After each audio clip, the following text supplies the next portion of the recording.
All right, let's do a little bit of an update on our garden here. You can see the elderberry growing really great, and this was our little bit of a strawberry patch that we've had. We got some strawberries off it, not a lot. I mean, and they were very small, but boy, would they pack a punch for flavor. Our grapes are coming in nicely. In fact, if you can see what's going on here, see the grapes? Looking forward to getting some of them. And let's take a look at the No Bend garden here. Something happened with my peas. I'm not sure what, but it looks like I think some birds were picking at it, but it's been definitely eaten. So we didn't not doing too good, not too successful. But the cabbage. Uh, this is not cabbage. This is cauliflower. Cauliflower is at least the leaves are going green, and then our lettuce is just spectacular. Here we have some nice romaine lettuce here, and then some other leafy lettuce that we got going on here. Beautiful, just beautiful, gorgeous, delicious. See our giant giant marigold came up, and we planted some other ones here. We have some kale here. Wendy's been cutting the kale and eating it, putting it in her juices, and then we got our green beans going on. They're going on here now.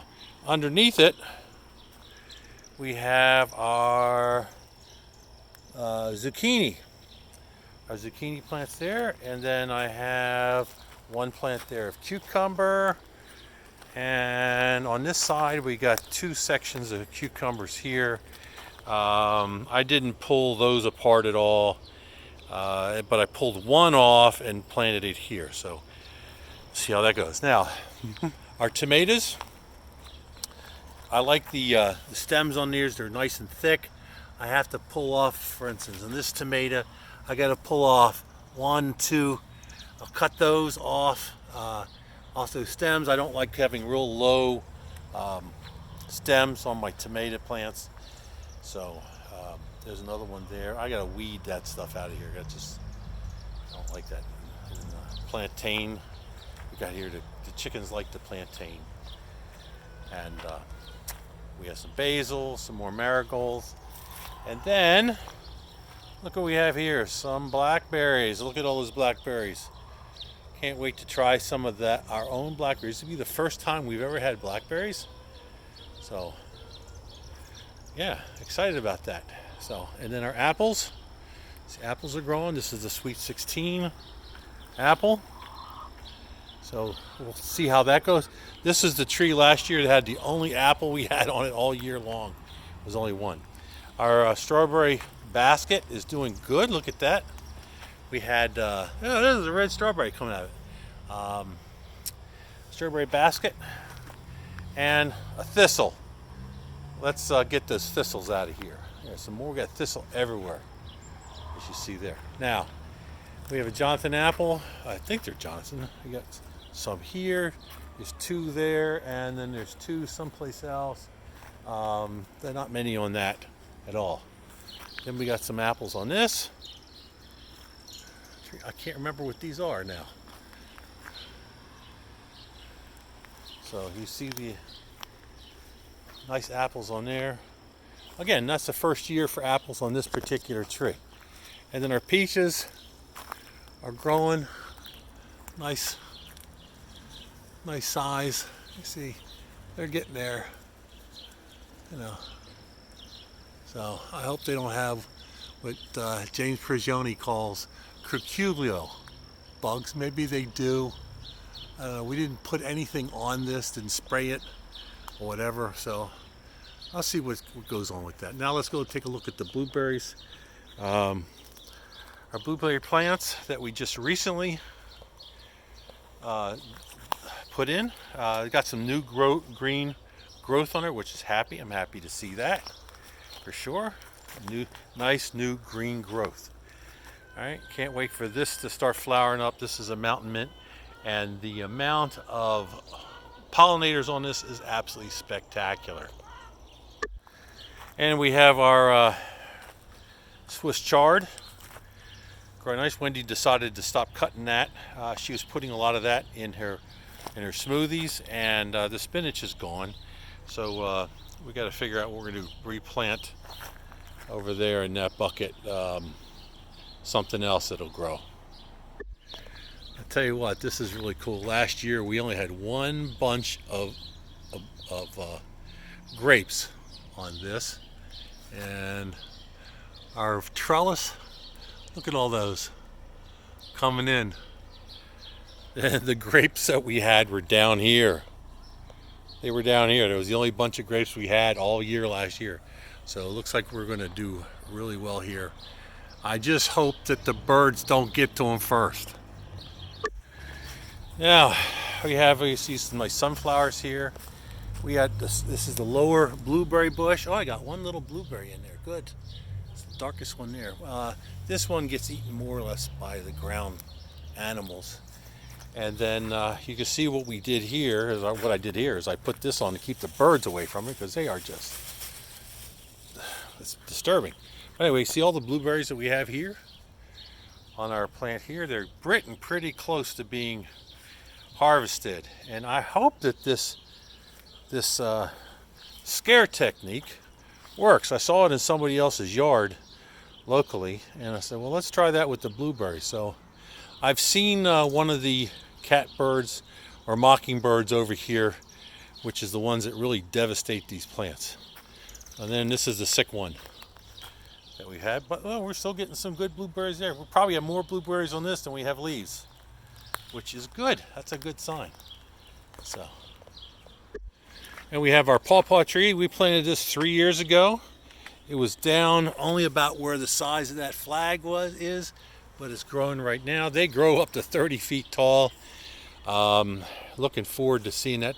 Don't get fruit for maybe 7 to 8 years until that. And we have another, I think this is another blackberry bush and we have growing here. Not as many berries on it, but we're still getting more. Some nice new growth that's happening. And then we have another pawpaw tree here. So we did this basically to give shade to the chickens that's here. Oh, there's Rhoda going in. And then a nice little flowering roses right now. And now our new addition. These are our meat birds.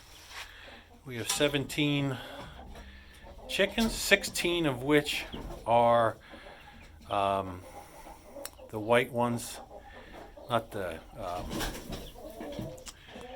what are they? Well, they're the meat birds. Anyway, we're going to use these basically to target a particular area of the lawn, and we'll move, once they get feathered out, they'll move into what's called a chicken tractor, and we'll move them every day along so that they will basically chew up the weeds and all that stuff and fertilize it, and we'll reseed it and see if we have any more luck with regards to these little chickens. You can see the color starting to come into the flower garden. Very excited about that. Our one rose bush, but this is an extraordinary rose because just the coloring on it. I wish I could show you. There we go. There's one that's just a beautiful, beautiful color. And beautiful coloring in there. The blue's not showing up for some reason on this, but it's beautiful blue coloring on these. Okay, and then we start down and start to get into some of the daylilies as they come up.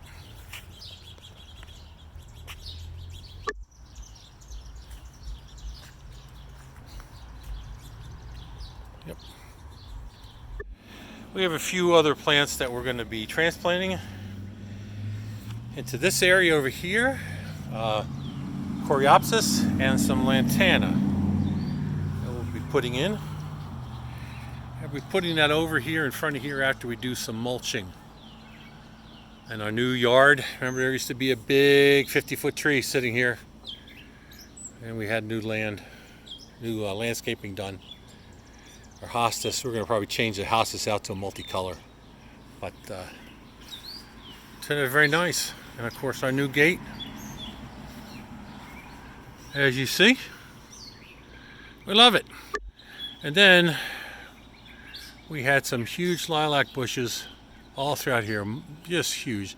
So we put some of these Japanese evergreens up here. We want to do some local type of plants, but our landscaper suggested these because these get about 15 feet wide, get very tall, and it'll hide, give us privacy from this house here in a few years. So, and then we're excited because this is a yellow azalea, and that's an orange azalea, and this is a red one. So it's a beautiful, beautiful that time of year. So I feel I got a couple black walnuts got to get rid of. I hate those things. Well, that's kind of it for our little garden tour. So hopefully that you enjoyed that, and I'll give you a little bit more updates as we come along because we get more color as it comes along. All right, bye.